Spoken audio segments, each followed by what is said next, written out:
નમસ્કાર વિદ્યાર્થી મિત્રો, હું મિત્ર પ્રકાશ કણજરા યુટ્યુબ ચેનલ સ્વાગત કરું છું. તો અહીં આપણે જવાહર નવોદય વિદ્યાલય પ્રવેશ પરીક્ષાનો એકદમ સંપૂર્ણ કોર્સ છે મિત્રો. ક્લાસ નંબર 24 છે. જો અગાઉના ક્લાસ ના જોયા હોય તો ડિસ્ક્રિપ્શન બોક્સમાં મારી લિંક આપેલ છે અને સંપૂર્ણ કોર્સ ફ્રી છે મિત્રો. સાથે સાથે પ્રેક્ટિસ માટેની પીડીએફ પર તમને નીચે અવેલેબલ છે અને અગાઉના ક્લાસ પર તમે જોઈ શકો છો. તો અહીં આગળ આપણે અપૂર્ણાંક વિશે કેવા સાદું રૂપમાં દાખલા પૂછાય છે, પરીક્ષામાં કેવા પ્રશ્નો પૂછાય છે, સાથે સાથે આપણે એને કેવી રીતે બેઝિક કોન્સેપ્ટ સાથે એટલે કે સારામાં સારી રીતે આપણે એને યાદ રાખી શકીએ. તો સૌથી પહેલાં આપણે આગળ જોઈએ, ટુ ધ પોઈન્ટ ડિસ્કશન કરવાનું છે, કોઈ ટાઈમ વેસ્ટ કરવાનો નથી. ઓકે મિત્રો, તો આગળ સમજવાનો પ્રયાસ કરીશું શું કે આપણે શું શીખવાનું છે બેટા? સાદું રૂપ. શું શીખવાનું છે? સાદું રૂપ આપો. તો સાદું રૂપ આપો એટલે શું એ આપણે સમજો બેટા. કે આગળ હું તમને બે વસ્તુ આપું છું. સમજો શું આપું છું? બે વસ્તુ આપું છું.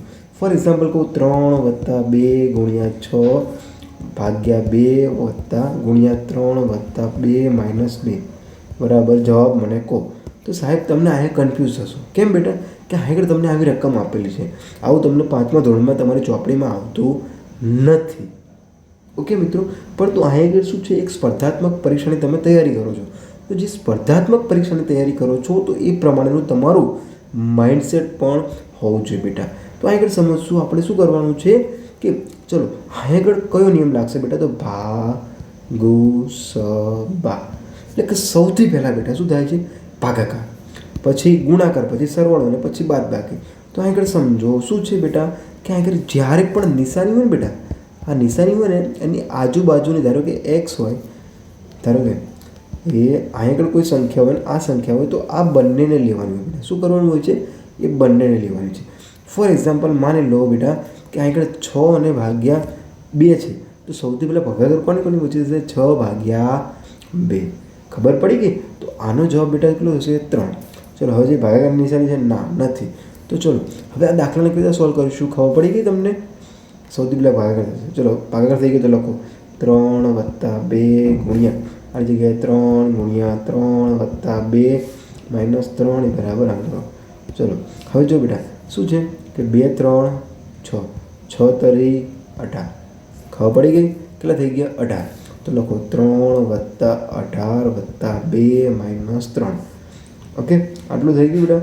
ચલો તો બેટા જો લો કે 18 ને 2 20 ને 23 માઇનસ 3 23 માઇનસ 3. તો જવાબ કેટલો આવે બેટા? 20. ખબર પડી ગઈ? એકદમ ઇઝી છે, કોઈ જ ધાડ મારી નથી. સૌથી પહેલાં બેટા તમે શું કરો? તમારી નોટ લાખીને બેસો અને સમજવાનો પ્રયાસ કરો કે તમે આને કેવી રીતે સરળતા રીતે યાદ રાખી શકો છો. એકદમ બેઝિક છે બેટા, એકદમ બેઝિક. ઓકે, કારણ કે 1થી લઈને તમે અત્યાર સુધી જે ક્લાસ જોયો હશે બેટા 24 કે 25 ત્યાં સુધી તમને એકદમ બેઝિક પાવ એકદમ ક્લિયર થઈ ગયો હશે. હવે જ્યારે પણ એમ લાગે કે અંકગણિત આપણું પૂરું થઈ ગયું છે ત્યારે અગાઉના પરીક્ષામાં પૂછાયેલા પ્રશ્નોને આપણે ટેકલ કરવાના છે, સામનો કરવાનો છે. ઓકે બેટા, તો આ ખબર પડી ગઈ? હા. થોડુંક આપણે આમ જ જવાનું છે સાદું રૂપ આપવામાં. તો હવે કેવા પ્રકારના પરીક્ષામાં પ્રશ્નો પૂછાય છે એક બે જો એ જોઈ લઈએ એટલે આપણો કોન્સેપ્ટ એકદમ ક્લિયર થઈ જાય. શું થઈ જાય બેટા? એકદમ ક્લિયર થઈ જાય.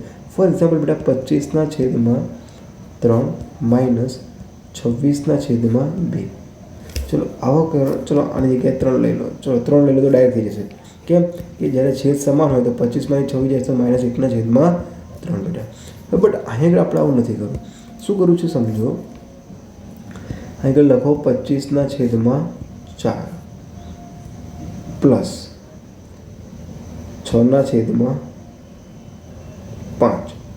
હવે આવો પ્રકારનો પ્રશ્ન આપ્યો છે તો અહીં આગળ સૌથી પહેલાં શું કરવું પડશે બેટા? આપણે છેદ સમાન કરવા પડશે. જે અગાઉના ક્લાસમાં જોયું તો ખબર પડી ગઈ? છેદ સમાન કરીને ગુણી નાખવાનો. જે છેદ સમાન થઈ જાય પછી શું કરવાનું કે જે મોટો હશે એ મોટો, નાનો હશે એ નાનો, સરવાળો કરી દેવાનો. આપણને કશો જ વાંધો નથી બેટા. ઓકે, બટ હવે અહીંયા આગળથી આપણી આખી મેથડ બેટા શું થશે? ચેન્જ થઈ જશે. શું થશે? ચેન્જ. હું તમને પ્રશ્ન આપીશ, સમજશું. પહેલાં તમે જોજો પ્રશ્ન શાંતિથી અને પછી આપણે એને સોલ્વ કરતા જઈશું મિત્રો. ઓકે, ચલો હું પ્રશ્ન લખું છું, તમે ફૂલ ફોકસ તમે આ સ્ક્રીન પર રાખો જેથી કરીને તમને ખ્યાલ આવે બેટા. તો મિત્રો હવે આગળ આપણે શું કરવાનું છે કે આવા પ્રકારનો દાખલો આપેલો હશે તો આવા જે પ્રકારનો દાખલો આપેલો છે સૌથી પહેલાં જો બેટા સાદુરૂપ હશે. કેવી રીતે ખબર પડશે કે એક કરતાં વધારે નિશાની છે? અહીં સરવાળો છે, અહીં ભાગાકાર છે, અહીં ગુણાકાર છે, સરવાળો. તો તો એક કરતાં વધારે નિશાની આપીને એટલે સમજી લેવાનું કે આપણને શું કીધું છે, સાદુરૂપ આપવાનું કીધું છે. શું કીધું છે, સાદુરૂપ. કશો વાંધો નહીં, આપણે જેવો પ્રશ્ન પૂછવો એ પૂછો, કશો વાંધો નહીં. બેઝિક ક્લિયર છે આપણા. તો ભાગુ સભાનો નિયમ લાગશે. તો સૌથી પહેલાં ભાગુ સભાના નિયમ જોયો આપણે, ભાગુ સભા. તો ભાગુ સભામાં સૌથી પહેલાં ભાગાકાર હતો. તો ભાગાકારની કોની વચ્ચે છે, આની વચ્ચે. તો બેટા આને સમજો, ભાગાકારમાં તમે આમ કરો, લખો, તો છેદ કરો અને 3/10 લખો છો ને, તો કશો વાંધો નહીં. હવે શું થશે બેટા કે જે છેદનો આ છેદ છે એનો પણ આ છેદ છે, તો છેદનો છેદ ક્યાં જશે બેટા, ઉપર, કે 10/1. પછી આ બે તો નીચે જ રહેશે, 5/3. ચલો ભાગ ઉડાડો, 5 દુ 10, ચલો 2 એકા 2 અને 3 એકા 3. જવાબ કેટલા બેટા, 2/3. તો સાહેબ આવી ગધા મજૂરી કરાય ના, આવી ગધા મજૂરી કરાય નહીં. ચલો આ તો ખાલી કોન્સેપ્ટ શીખવાનો હતો એટલા માટે બેટા. ઓકે, ચલો હવે અહીંથી આપણે થોડુંક આગળ જઈએ. શું છે બેટા કોન્સેપ્ટમાં જુઓ કે જ્યારે પણ ભાગાકારની નિશાની તમારે બદલવી હોય, એટલે કે ગુણાકારમાં લેવી હોય, તો શું કરવું પડે, ગુણાકાર પછીનો જે પણ અંક હોય બેટા, સમજો, જ્યારે પણ ભાગાકારની નિશાની તમારે બદલવી હોય, એટલે કે ભાગાકાર આપણને કરવો થોડોક ટફ લાગતો હોય, ત્યારે શું કરવાનું, ગુણાકાર. તો સાહેબ ભાગાકારની નિશાની ગુણાકારમાં બદલવી હોય તો શું કરવાનું, ઉલટાઈ નાખવાનું. કેવી રીતે સમજો, 1/5 તો હતા તે, ઓકે, ગુણ્યા કેટલા, 10/3. તો 5 દુ 10. તો જવાબ શું બેટા, 2/3. આવી ગયો. બસ આ જ વસ્તુ કરવાની છે. તો હવે અહીં કંઈ ખબર પડી ગઈ આપણને. હા, તો હવે થોડુંક આપણે અહીંથી આગળ જઈએ. તો આગળ જતાં જોઈએ કે અહીં 2/3 હતું. ઓકે, ચલો હવે બેટા આનો કોન્સેપ્ટ આવે બેટા, આ ભાગનો. તો શું છે બેટા, અહીંયા સમજો કે અહીં બંનેના છેદ કેવા છે, અલગ અલગ છે. તો કશો વાંધો નહીં, લસા લઈ લો, 45 અને 5નો લસા, 5 ઘડે 5 × 45, 5 એકા 5, પછી 9 એકા 9, કેટલો આવે બેટા, 45. તો ચલો શું કરો બેટા, હવે તમારે સિમ્પલ સરળ કરવાનું છે. શું કરવાનું છે કે 45 ગુણ્યા 36/45 વત્તા 45 ગુણ્યા 16/5, એટલે કે જે લસા આવ્યો ને બંને સાથે ગુણ દીધો.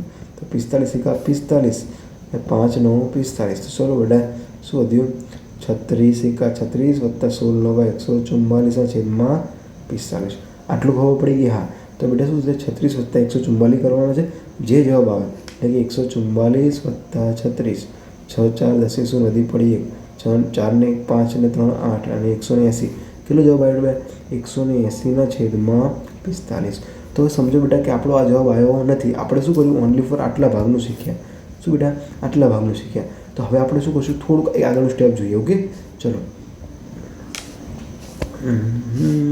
પહેલાં સૌથી પહેલાં સ્ક્રીનશોટ પાડો, અથવા તમે જે બી કરવું નોટ કરી લો મિત્રો. પછી આપણે એને થોડુંક આગળ જઈએ. ઓકે, ચલો આટલું કરી લીધા બાદ તમે સ્ટોપ આપ્યું છે, સ્ટોપ કરી લો મિત્રો. તો હવે આપણે આગળ જોઈએ. શું જોવાનું છે મિત્રો, કે આગળ આપણે શું હતું, 3/5, પછી વત્તાની નિશાની, પછી જવાબ શું આવે છે, 2/3. ડાયરેક્ટ લખી દો, વત્તા 2/3. ઓકે, હવે આ બાજુ ગુણાકારની નિશાની શું આવે બેટા, જવાબ 180/45. શું આવે બેટા, 180/45. હવે અહીંયાથી આગળ કેવી રીતે ભાગ ઉઠશે એ જોઈએ બેટા, કે ગુણાકારની નિશાની છે. ઓકે, તો આ બંને વિશે આપણે થશે. તો આગળ જો બેટા છેદ ઉડે છે, હા ઉડતા હોય તો ઉડાડ દો. ઓકે, તો બેટા આગળ સમજવાનો પ્રયાસ કરીશું. આપણે એક બ્રેકેટ મૂકવાની ભૂલી ગયા, કારણ કે શું છે બ્રેકેટમાં શું છે બેટા, કે બ્રેકેટ ફર્સ્ટ વન આવશે, કે બોર્ડ માસ છે BODMAS. તો બોર્ડ માસમાં સૌથી પહેલાં શું આવશે બેટા, બ્રેકેટ. કે સાહેબ આ બોર્ડ માસ શું છે, કે ઇંગ્લિશ મીડિયમમાં જઈએ બેટા તો આપણે શું કહે છે, ભાગુ સભામાં જઈએ તો જે સૌથી પહેલાં શું આવશે બેટા, બ્રેકેટ આવશે. ઓકે, પછી ડિવાઈડર આવશે. ઓકે, ડિવિઝન આવશે, સોરી. તો 3/5 હતા, નાનો જવાબ કેટલો હતો, 2/, કેટલો આવ્યો હતો, 2/3 આવ્યો હતો. કેટલો આવ્યો હતો બેટા, 2/3 આવ્યો. અને આનો જવાબ કેટલો હતો બેટા, ગુણાકારની જગ્યાએ 180/, કેટલા કીધા હતા, 45. ઓકે, તો ચલો હવે બેટા અહીંયા ચોકડી ગુણાકાર, આ ચોકડી ગુણાકાર, અને નીચે શું આવશે બેટા, બંનેનો ગુણાકાર. તો 3 તરી 9 અને 5 દુ 10/5 તરી શું આવશે, 5 તરી 15. ઓકે, તો બેટા અહીં શું આવ્યું, 19/15. ચલો હવે બસ બે ઓનલી ફોર વસ્તુ રહી. હવે આખું બોર્ડ સાફ કરી નાખવું એટલે તમને ખ્યાલ આવી જશે. તો આપણે ખાલી યાદ રાખજો બેટા, આ શું રાખવાનું છે, 19/15. શું યાદ રાખવાનું છે બેટા,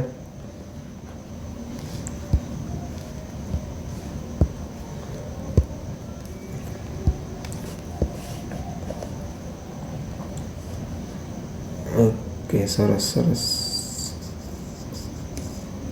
ઓકે બેટા, તો હવે આપણી પાસે રકમ શું હતી? થોડો કોમ્પ્લિકેટેડ દાખલો હતો બેટા. આપણી પાસે રકમ આરી હતી. શું છે બેટા રકમ?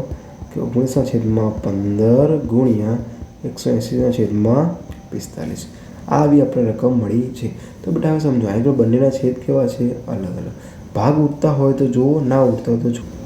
તો બેટા આગળ સમજવા જેવી બાબત શું છે કે આગળ સમજો શું કીધું છે આપણને કે હવે બેટા આટલી વસ્તુ આપણે સોલ્યુશન કરવાનું છે. તો ચલો, ભાગ ઉડે છે? હા ઉડશે. જો બેટા કેવી રીતે કે 180 છે તો 180 બેટા હું લખી શકું 90/2 લખી શકાય? હા લખી શકાય ને. બસ કારણ કે શું છે બેટા, આપણે જે કોમ્પ્લિકેટેડ સોલ્યુશન છે ને એને કરવાનું છે. તો હવે શું કરશું બેટા? હવે ભાગ ઉડાડો. 45×2 = 90. ઓકે, હવે જે ભાગ ઉડશે નહીં ઉડે. ચલો હવે તો શું કરશું આપણે? હા બેટા આગળ ચલો શું વધ્યું બેટા આગળ? 19 ગુણ્યા 2 2 4 છેદમાં બેટા કેટલા હતા? 15. તો ચલો 19/4 76/15. તો બેટા આગળ આપણો જવાબ શું આવ્યો બેટા? આવ્યો આપણો ફાઇનલ જવાબ આવ્યો કે આખો સાદુરૂપનો જવાબ કેટલો આવ્યો બેટા? 76/15. તો બેટા હજુ કહું છું 2 થી 3 વખત આ ક્લાસ જોજો, જેથી કરીને તમને તમારા કોન્સેપ્ટ ક્લિયરિટી એકદમ પરફેક્ટ થઈ જાય. કારણ કે આ બહુ જ પરીક્ષામાં પૂછાય છે બેટા, બહુ જ મોસ્ટ આઈએમપી ક્વેશ્ચન છે. આવા પ્રકારના તમને પૂછાશે ને પૂછાશે. ઘણા લાંબા વર્ષથી આવા પ્રકારના પ્રશ્નો પૂછાતા આવ્યા છે બેટા. તો તમારે શું કરવાનું છે કે અગાઉના ક્લાસ ના જોયા હોય તો ડિસ્ક્રિપ્શન બોક્સમાં નીચે લિંક આપેલ છે, ત્યાં આગળ જઈને જોઈ લેજો. સાથે સાથે તમારે પીડીએફ જોતી હોય તો બેટા નીચે પીડીએફ પણ આપેલી છે, તે પણ તમે જોઈ લેજો. ઓકે, હવે અહીં આગળથી આપણે શું કરવાનું છે બેટા કે આગળનો ક્લાસ જોઈશું એ પહેલાં આપણે આ ક્લાસને જોયા બાદ એક નોટ કરીશું અને ક્વિક રિવિઝન મારી લઈએ, અને મારીને સાથે સાથે તમારે ચેનલ સબસ્ક્રાઈબ કરી દેવાની છે જો કંઈક શીખવા મળતું હોય તો. મળીએ નવા ક્લાસમાં, નવું શીખીશું. જય હિન્દ, જય ભારત.